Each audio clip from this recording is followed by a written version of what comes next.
If you're a buyer in the market right now looking for your next home, here are three things that are better to negotiate than a price reduction. The first one is asking the seller to pay your closing costs. So we all like to feel like we have won the negotiation by getting the price lower. But lowering the price is not really going to change your monthly payment that much unless you get it lowered significantly. They're not doing it.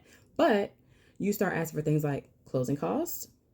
Closing costs are a real cost that you as the buyer have to pay. The sellers have their own closing costs. So you have your closing costs, you have your down payment. Asking the seller to pay your closing costs or even a portion towards your closing costs is dollar for dollar better than getting a price reduction. That's number one. Number two, asking the seller to make repairs or to give you a credit at closing towards making the repairs yourself after closing. So the way a credit works is that, let's say the seller gives you $2,000 credit towards repairs after closing. That means that you would have to come to closing with $2,000 less. So that means you get to keep $2,000 in your pocket. Again, better than a price reduction because you actually got to keep that real money in your bank account.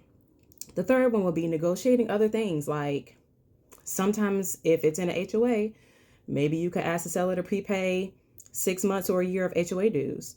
Maybe you can negotiate some furniture.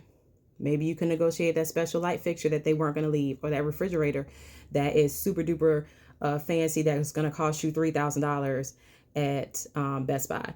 So there's lots of things that are up for grabs and that can be negotiated as part of a real estate contract.